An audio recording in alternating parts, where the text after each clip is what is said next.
Hello, this is the Medici podcast, Season 0 Prelude, Episode 1, The Fractured Kingdom.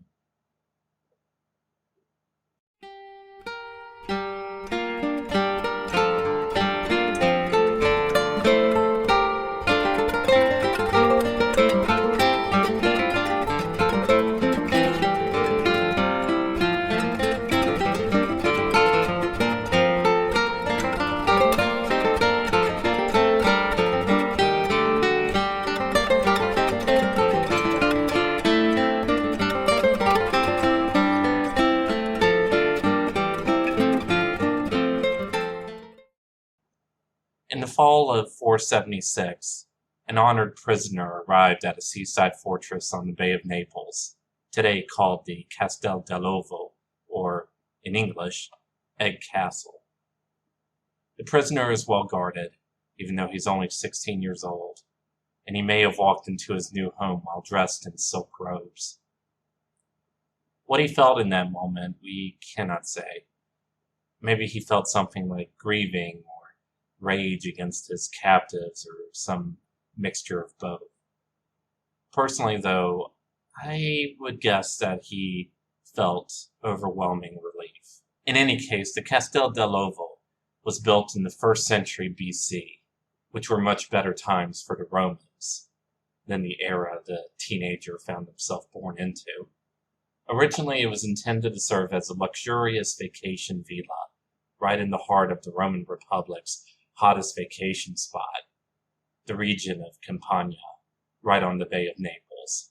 Since then, much like the declining empire of the Romans itself, the villa became much less like a pleasant beach house, and much more like a military barracks. In fact, the fortress still exists today, and looks like a humorless and featureless leviathan of stone rising out of the sea. It was this place that, as far as history knows, would be the forever home of Flavius Romulus Augustus, better known to history by the diminutive Romulus Augustulus, Little Augustus. He had been propped up on the throne of the Western Roman Empire by his father, reigned but not ruled for about a year, and then the German general Odoacer quietly shipped him off to the somber palace where, as far as we can tell, he lived out his entire life, behind walls of stone. Whether you're of the opinion that the last emperor of the Western Roman Empire was actually Romulus Augustulus, or the exiled Julius Nepos, who kept claiming the title from his exile in modern-day Croatia until his assassination in 480. There's no debate over what the man who got rid of Romulus Augustulus became, the first Rex Italii, King of Italy. Of course, Odoacer held the title just at the behest of the one Roman emperor left standing, Zeno of the Eastern Roman Byzantine Empire. At least that's what the arrangement was on paper. In reality, Italy itself had joined many of the former provinces of the Western Roman Empire in becoming new independent kingdoms under German dynasties. Wait a minute, you might be wondering, what does any of this have to do with the Medici? Well, nothing directly, but the story of the Medici is intertwined with that of Italy, especially with Italy's existence as a collection of city-states, duchies, one kingdom, and one theocracy, more often at war with each other than not. Also, for the purposes of our narrative, I think it's a worthwhile starting point for our story. It's certainly a neglected topic worth exploring. At least in my experience, even college-level intro to world history courses skim over this entire period. So you have the Western Roman Empire collapses, and when you catch up with Italy again, it's already the 14th century, and Dante has finished writing his Divine Comedy, and we're about to get started on the origins of the Renaissance. So for that reason, and because I think it makes for a nicer, if messier narrative, let's start our story in the Italy of the so-called Dark Ages. Now, I suspect, especially if you have already read a lot of history or listened to a lot of podcasts like this one, you already know that there's been a lot of pushback against the term Dark Ages because, as the historian Constance Britton Bouchard puts it carries, quote, a tone of moral judgment. Even then, I'm sure the term Dark Ages conjures up images of Mad Max medieval style. Now, it is true that the collapse of the Western Roman Empire hit the more rural and less prosperous northern peripheries of the empire hard, Britain especially. We don't know much about what it was like to live in Britain after the Roman army evacuated the island in 409 because of a lack of written sources, but archaeology has filled in some of the gaps. Currency almost disappeared completely. No buildings made with mortar were constructed, and apparently not a single pottery producer was still working after the year 500. Also, Londinium, modern-day London, once the largest city in Roman Britain, became completely abandoned for at least almost a century. Italians experienced the end of the Western Empire differently, at least somewhat.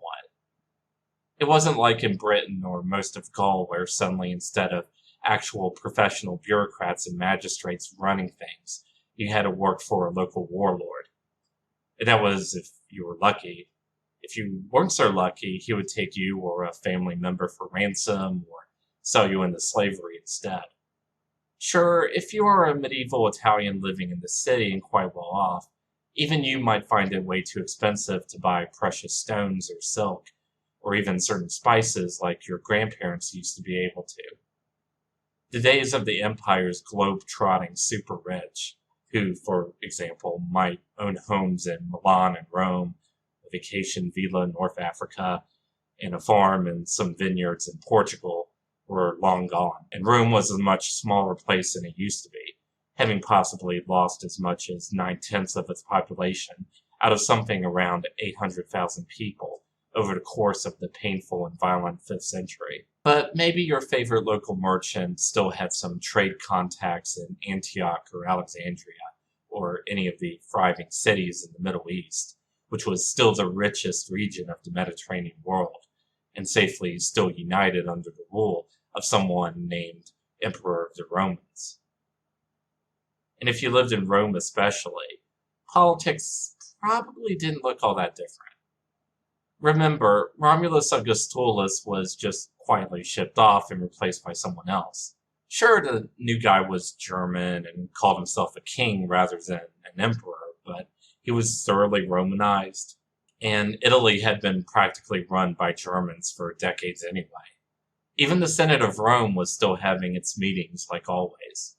Sure, they were basically a glorified city council by this point, but that's what they had always been for as long as anyone could remember anyway. Even after Odoacer was overthrown and killed by Theodoric, another Romanized German who hailed from a people called the Ostrogoths, it was still a new boss, same as the old boss situation. Under the king, history would remember as Theodoric the Great. The old imperial bureaucracy even remained mostly intact. The good times never last, though, especially if you're talking about the 6th century in Europe. Ironically, it would be the mission of the Byzantine Emperor Justinian to resurrect the old empire by reclaiming Italy that nearly doomed the ancient capital he so wanted to rule. Using the assassination of his ally Amalasuentha, Theodoric's daughter and then Queen of Italy, as a pretext, Justinian sent an army to invade Italy in 535, igniting what historians label as the last of the Gothic Wars. This was one of those wars that ultimately ends up having no winners at all, and becoming a disaster for everybody involved, especially the powerless people whose land was under siege. The Byzantines did eventually retake Italy, while the Ostrogoths still managed to rally around a new king, a royal on loan from the Visigothic kingdom in Spain named Tilo. But nonetheless, catastrophe loomed over them all, in the form of the Lombards. The Lombards were another Germanic people migrating south to escape attacks by the Huns and failed harvests that were a major symptom of the wetter and colder weather caused by 6th century climate change. During the Gothic War, they had been a reliable source of mercenaries for Justinian's invasion force. But as is often the case, today's hired mercenary is sometimes tomorrow's enemy. The Lombards turned on the Byzantines and crushed what was left of the Ostrogoths, establishing their own Italian kingdom, although the Byzantines would hold on to the island of Sicily and a good part of southern and northeastern Italy. From this point on, Italy would not again be united under one government for another 1,300 years. The grueling 20-year war the Byzantines waged against the Ostrogoths and the invasion of the Lombards left much of Italy in ruins. The city of Rome, Justinian's alluring prize, was all but destroyed.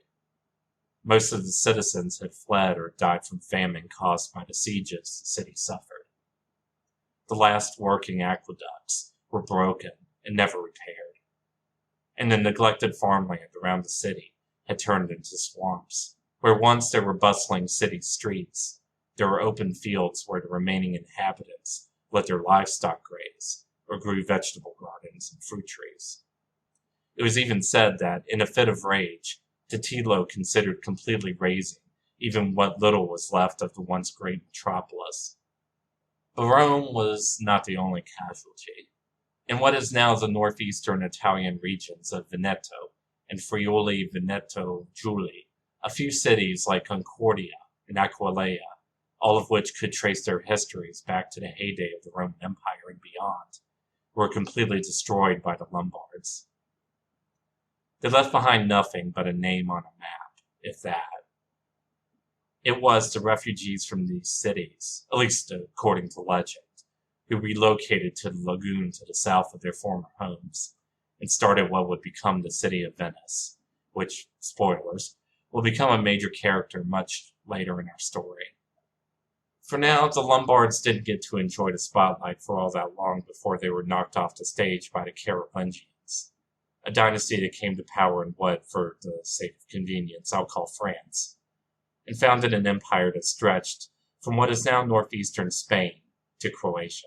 Side note, at the risk of complicating an already overloaded narrative, I have to point out, because I know somebody might bring it up, the Lombard kingdom did survive in the form of the Duchy of Spoleto and the Principality of Benevento in south-central Italy. Carry on. Under the Carolingians, Italy only fractured even further. The adorably named Carolingian king, Pepin the Short, granted control of Rome and various lands around central Italy to the papacy in Rome, forming the nucleus of what would become the Papal States. This act would also finally answer the question of what happens when you take the leading figure of a religion whose founder extolled poverty and nonviolence and make him into a territorial magnate with his own feudal army. The short answer, by the way, is you get centuries of shenanigans. After dividing their empire amongst themselves following the death of Pepin the Short's son, Charles the Great, aka Charlemagne, some Carolingians would keep using the old title of King of Italy, even though that kingdom was now mainly just reduced to northern Italy, with some chunks of central Italy too at times. After the last Carolingian to rule in Italy, the not-so-adorably named Charles the Fat, was left to rot in prison after a coup, the title was fought over by the Carolingians, who still held power in Italy, and a series of regional nobles, with no less than 8 different would-be kings of Italy at one point.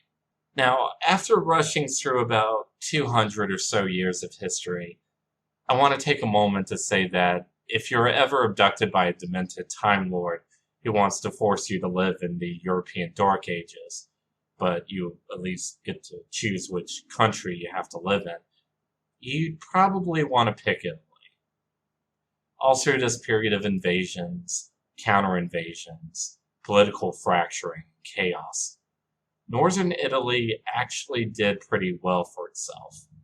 Outside the city of Constantinople, northern Italy was the most urbanized part of Europe. 3/5 of the old Roman towns and cities in the region survived. And in fact, archaeological discoveries suggest there might have even been some urban growth in this time. This is my own speculation here, but maybe it was because northern Italy remained the gateway for trade between the Mediterranean and Germany and France, where the main political centers of Western Europe had shifted. Or maybe it was just that northern Italy was part of the old heartland of the Roman Empire, but hadn't been largely devastated or split apart like central, southern, and northeastern Italy. In any case, the old city-based society of the Roman Empire survived in a way, unlike many of the western territories of the former empire, where city life all but evaporated, and the most important economic and political centers instead became the great rural states. In fact, more financial and commercial documents survive from northern Italy than anywhere else in Europe during the Dark Ages, giving an impression of a society that was still fairly sophisticated when it came to commerce and the bureaucratic regulation of it. The following is an actual document from 8th century Milan, translated and edited by Robert S. Lopez and Irving W. Raymond in their primary source collection, Medieval Trade in the Mediterranean World.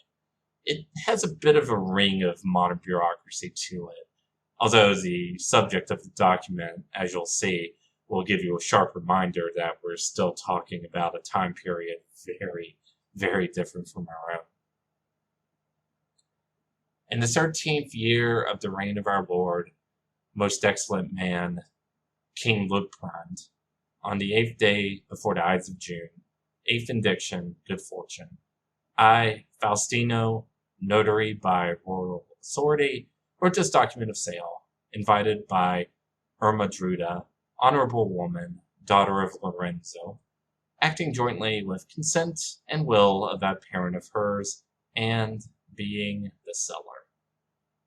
And she acknowledges that she has received, as indeed she at the present time is receiving from Tatone, most distinguished man, 12 new gold solidi, as the full price for a boy of the Gallic people named Satrillano, or by whatever other name the boy may be called.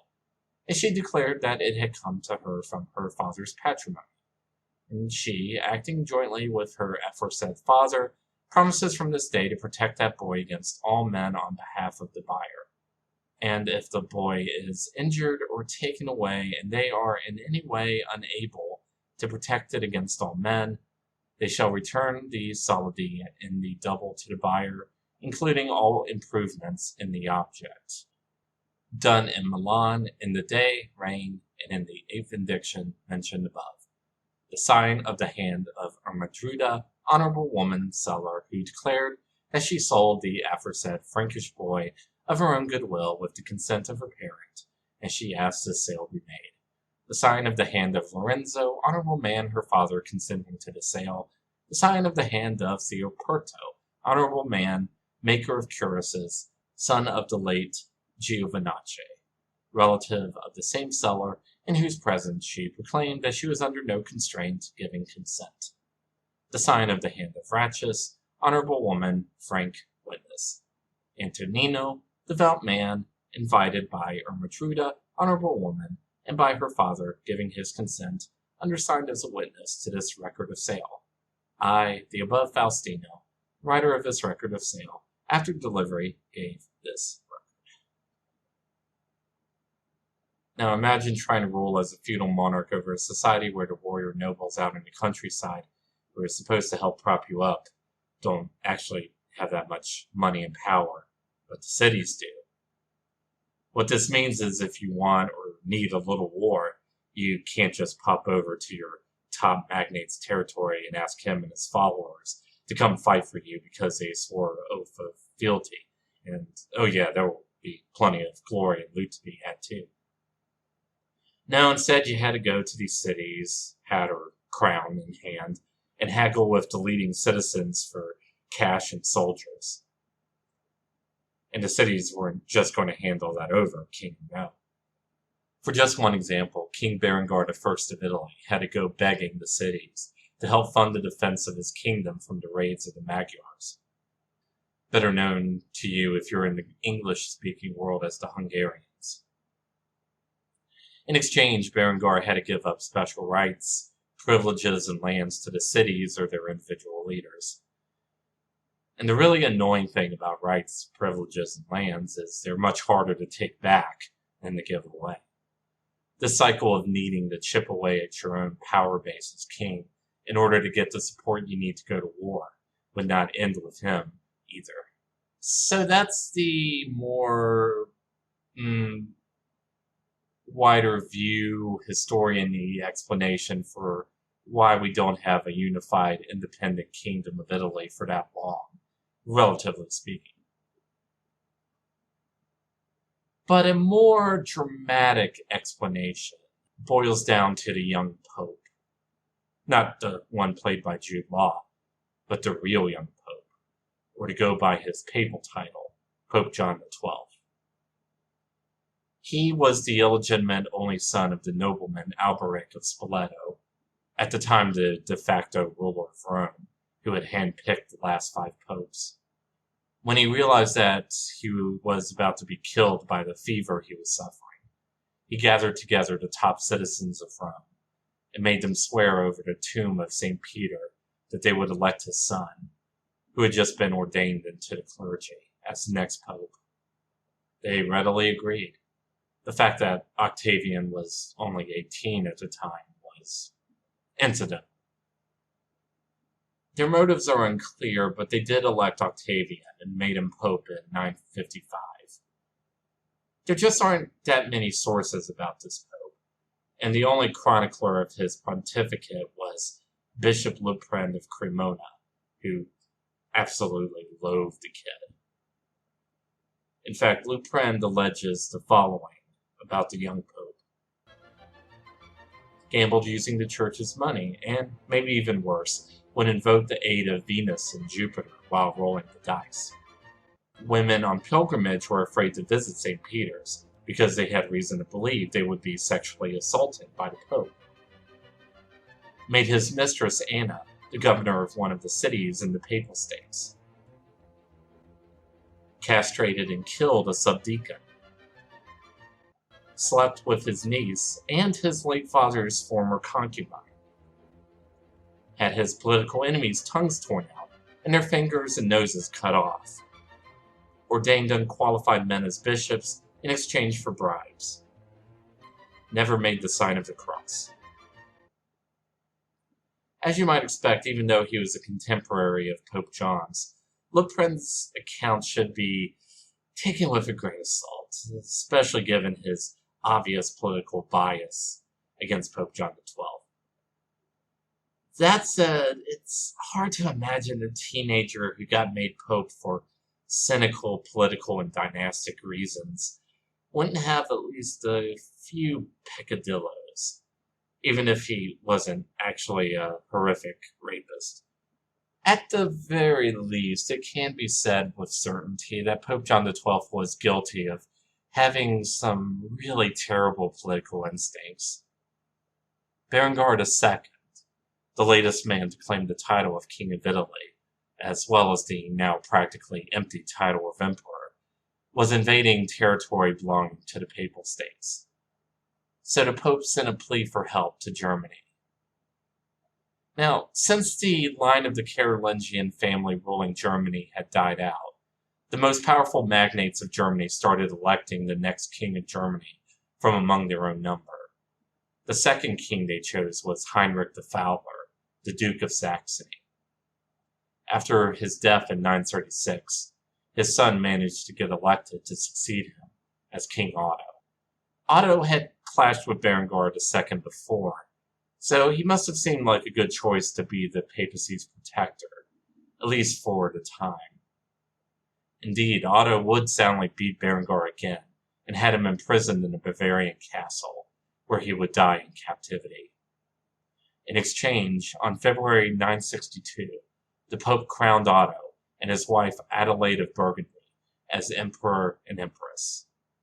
By the way, many historians would call this the moment the Holy Roman Empire was founded, even though the actual term wasn't used until the 13th century.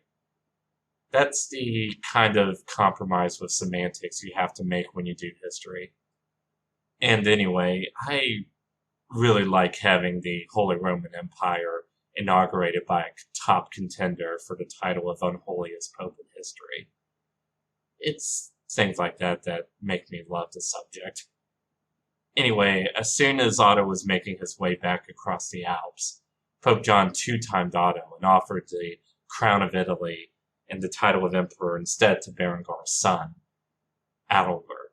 Liutprand of Cremona tries to make it sound like Pope John was acting out of pure malice, but it does seem logical he would get buyer's remorse.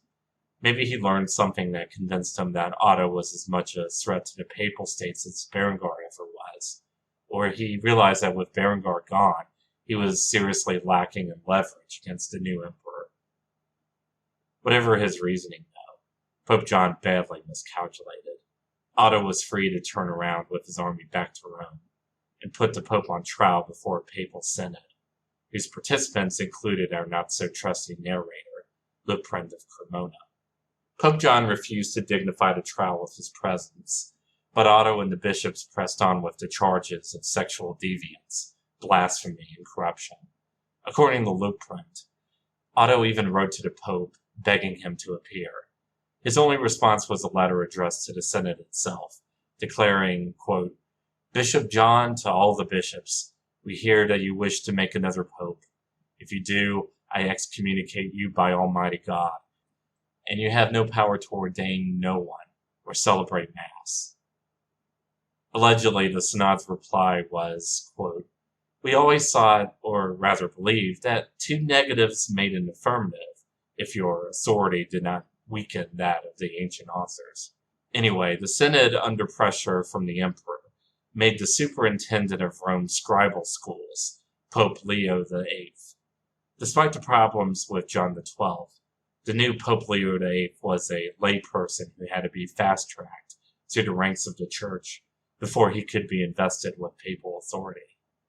Meanwhile, and probably the biggest indication that Liutprand's description of the real-life young Pope is perhaps a tad skewed, local resistance rallied around Pope John XII and against Leo immediately. Otto couldn't even press the point and protect his own nominee. His troops were restless, and it was politically dangerous for him to stay away from Germany for too long. Still, though, Pope John may have escaped both holy and imperial justice, but he could not escape Liutprand of Cremona's acid pen. Certainly he didn't come to a good end either, if you can believe Liutprand at all. Supposedly he died at the age of 27, either because he had a stroke while having sex with a married woman, or because her husband caught him and beat him to death. What we can say without any doubt about Pope John is that he signed the death warrant of the Kingdom of Italy when he crowned Otto king and emperor. From that point on, the title of King of Italy became inexorably linked with the Holy Roman Emperors, until in the early 16th century, Emperor Ferdinand I stopped officially using it. The old title of King of Italy wouldn't even see the light of day again until the meteoric rise of a French general of Corsican origin named Napoleon Bonaparte.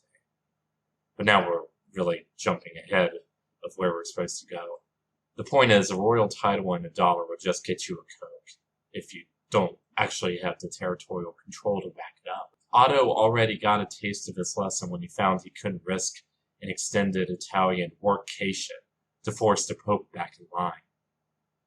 His successors would also learn that it's hard to keep steady control over an entire region when every time there's a serious problem you have to cross the Alps with an entire army and trust you won't have invaders attacking or treacherous nobles and bishops undermining your regime back north. Next time, one of the most celebrated female rulers in European history, Matilda of Tuscany, puts even more strain on the ties binding the Italian cities to the empire, and an all-out revolt against the empire breaks out when these ties finally do snap. Be sure to check out MediciPodcast.com for maps, bibliographies, and more. There, you'll also find ways to support me and the podcast through Patreon or with one-time payments. Remember, I'm yet another underemployed and underpaid millennial, so it counts as charity. Also, it helps me keep the podcast going through buying books for research and upgrading my equipment. Thanks for listening, and buona notte.